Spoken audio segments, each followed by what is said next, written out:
Olá, gente querida! Hoje é domingo, dia 6 de março.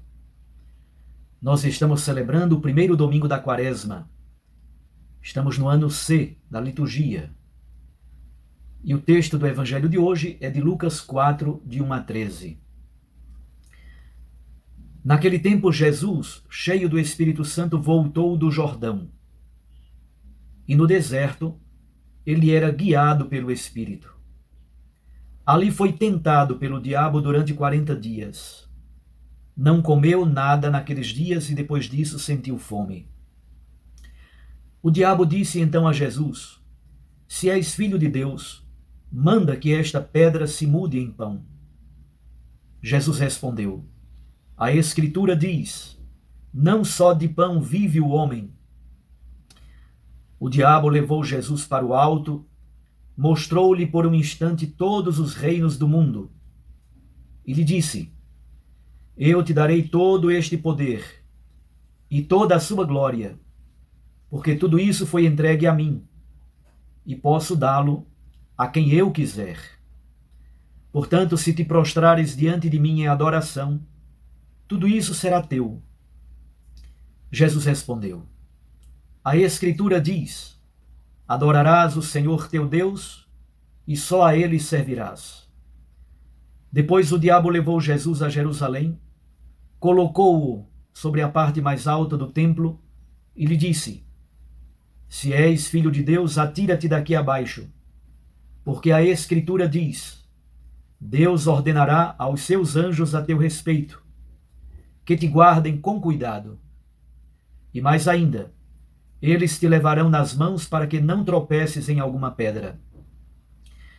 Jesus, porém, respondeu: A Escritura diz: Não tentarás o Senhor teu Deus.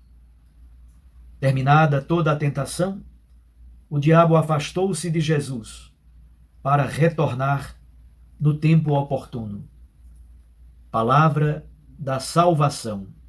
Glória a vós, Senhor.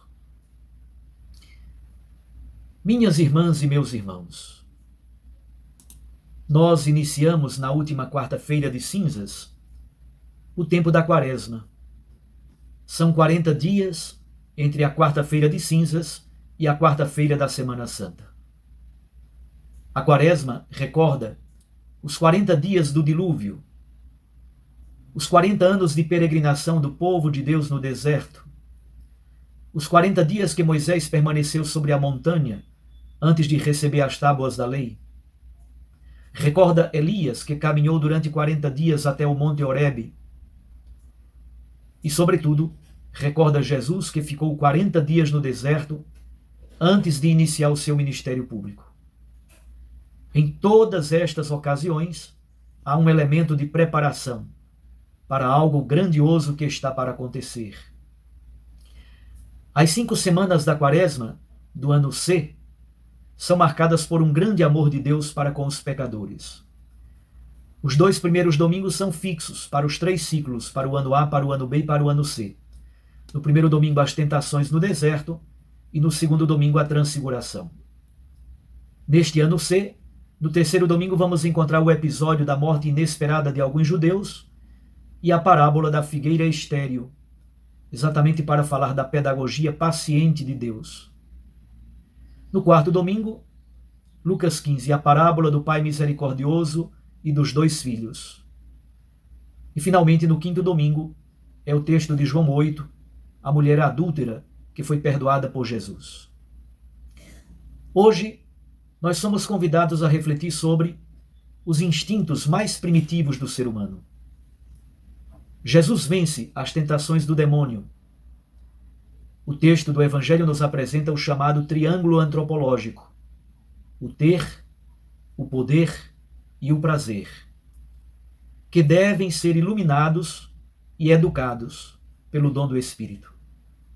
A vida religiosa, por exemplo, fundamentada neste triângulo antropológico, daí nascem os votos de pobreza, obediência e castidade. Na primeira leitura, o povo de Deus proclama a sua fé, Aí está o chamado credo histórico de Israel. É uma espécie de teologia da história. Narra-se como a história do povo é perpassada pela intervenção amorosa de Deus. Na segunda leitura, encontra-se a profissão de fé da comunidade cristã, centrada na pessoa de Jesus Cristo. No Evangelho, Jesus está cheio do Espírito Santo. Isso aconteceu na experiência do batismo. O texto bíblico diz: enquanto Jesus orava, o céu se abriu. Desceu sobre ele o Espírito Santo. O Pai revela ao mundo a identidade do seu Filho, quando diz: tu és o meu Filho amado, o meu predileto. Jesus então se afasta das margens do Rio Jordão, onde foi batizado, e caminha deserto adentro. Ele repete a experiência de Moisés, a experiência do povo de Deus, do povo de Israel, no deserto. O povo cai, o povo trai, o povo murmura, o povo cede à idolatria. Jesus fará uma experiência de nova entrada na terra prometida. Agora, a terra do reino. Antes de começar o seu ministério público, Jesus é posto à prova. Ele, contudo, vence todas as insídias de Satanás. O diabo divide, simboliza o grande projeto de poder oposto ao Pai. São as forças do anti-reino. Pretendem afastar Jesus de sua fidelidade e oferecer uma compreensão de Messias oposta ao desejo do Pai. Um Messias triunfalista, guerreiro, um Messias do poder que não é serviço e entrega na cruz. O texto, na verdade, é uma catequese para as comunidades cristãs de todos os tempos. Jesus foi tentado a abandonar Deus e seguir um caminho meramente humano. Como diz o Papa Francisco, um caminho autorreferencial, centrado em si mesmo, no desejo de riqueza, no desejo de poder, no desejo de fama. Jesus diz não ao diabo e a todas as suas propostas. A primeira tentação é a da fome, é a grande provação primeira. O jejum que Jesus faz é idêntico ao jejum de Moisés, em Êxodo 34, versículo 28. São 40 dias e 40 noites. Jesus está fraco e abatido fisicamente, como um dia também estará na cruz. O diabo provoca. Jesus responde com a segunda parte do versículo de Deuteronômio, capítulo 8, versículo 3. E ele cita a Sagrada Escritura: o homem não vive somente de pão, mas de tudo que sai da boca de Deus. Jesus foi tentado a enriquecer, a ser um Messias quebra-galho, a ser um Messias resolvedor dos problemas imediatos da população. Alargando o tema, encontramos aqui a relação do ser humano com os bens materiais, com a economia. O ser humano é tentado a um materialismo sem Deus, a trabalhar como máquina, a explorar, a acumular, a reter, a viver da usura, da lógica que rege os bancos, viver da agiotagem, do desejo insano de lucro, de sempre ter mais, acumular mais, consumir mais. Como diz o Papa Francisco, como deve ser pobre alguém que só tem dinheiro para oferecer. A segunda tentação é a do poder político. O diabo é o pai da mentira e pretende ser o senhor do mundo. Ele inicia a conversa mentindo ao dizer: eu te darei todo esse poder, toda a sua glória, porque o deram a mim, e eu o dou a quem eu quiser. Mentira! O mundo é criatura de Deus, é obra das mãos amorosas do Senhor.